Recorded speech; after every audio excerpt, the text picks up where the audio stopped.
Following the matter of urgent important motion moved by Honorable Chief Billy Osawaru of Edo State regarding insecurity ravaging a community in his constituency, Honorable Billy lamented on the recent constant attack on the community as complaints to security agencies are not yielding positive results. He says the motion had to be moved because there is a looming calamity and to avoid people taking laws in their hands. He calls for joint task force intervention. As provided in the Nigerian Constitution, is provision of security and welfare of the people.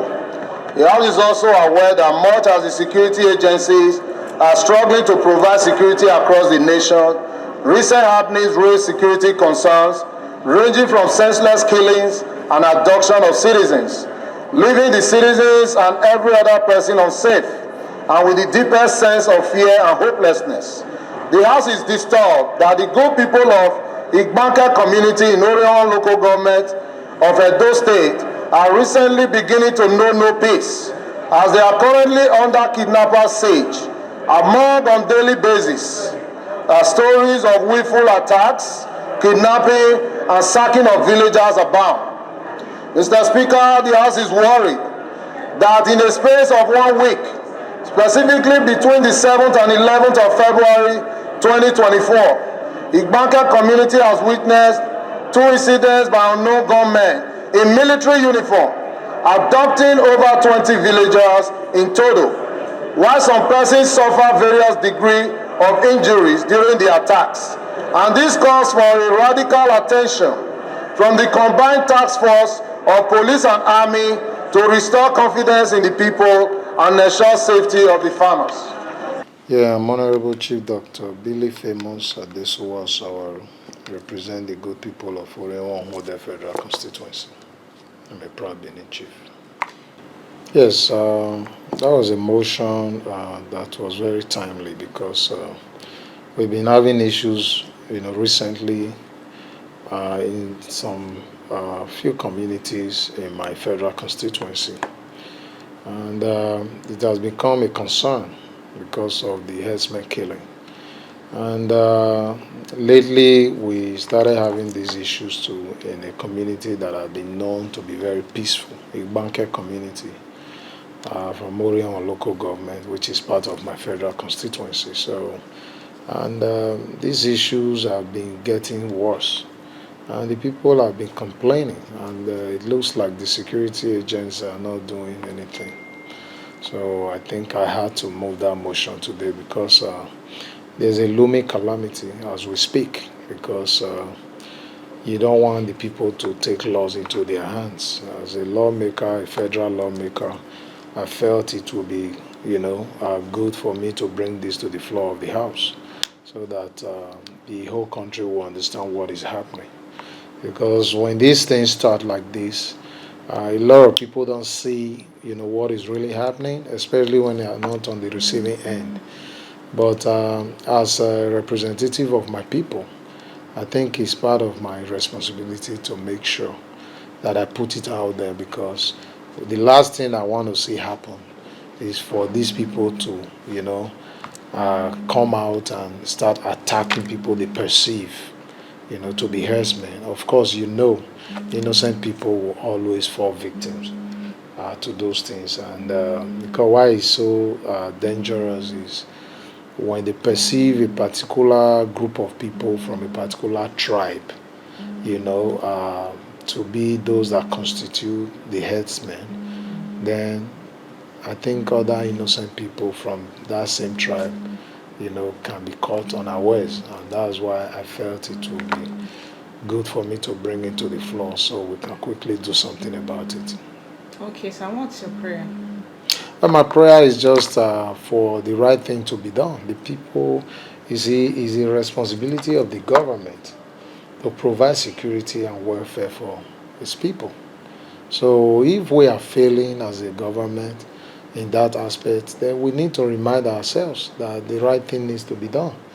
We need the presence of the police, if possible, a joint task force of the police and army, because that's what has been done or still being done in other communities.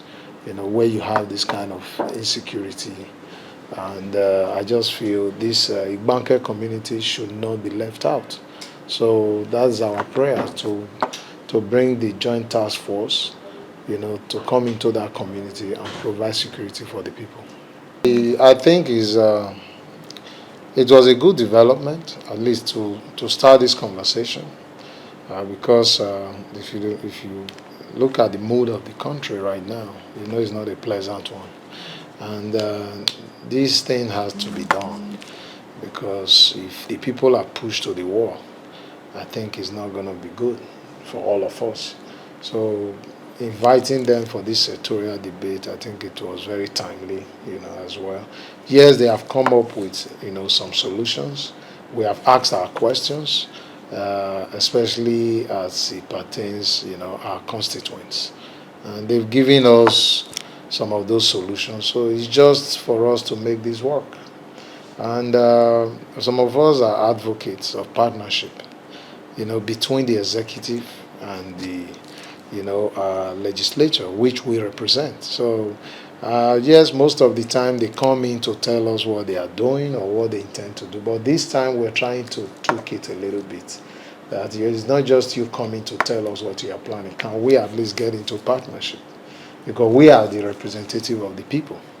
We are the closest to the people. So whatever you are doing, carry us along. We can actually give you more solutions, than you think. But this conversation must start, which we just started today. And part of the solution is this partnership we are talking about. Whatever they are doing, they should let us know so that we see how we can come in and really make sure a lot of these things get to our people. Yes, we've had some of these solutions in the past, but the difference has always been not reaching out to people like us, the representatives that can really drive this thing down, to the various constituencies. Because if you come to the House of Reps and Senate, every single community is represented there. And whatever comes through us gets to the people even earlier and faster. And if you leave everything in the hands of the executive, I can bet you that there are communities that will be disadvantaged. We see all these things every time. Anytime the executive embark in some form of implementation, there are communities that are left out. In 4 years, you'll be shocked. Some communities, have not seen any presence of the executive. But it's very impossible when you bring in, the parliament, because we all come from different constituencies around the country. So whatever you drive through us will get to every community in Nigeria. So we just feel that is a very good solution too. Speaking on the recent sectorial debate done by the House of Representatives, Honorable Billy says it's timely expressed need for more advocacy for partnership between the legislature and executive. Comfort Olayinka, DCTV News.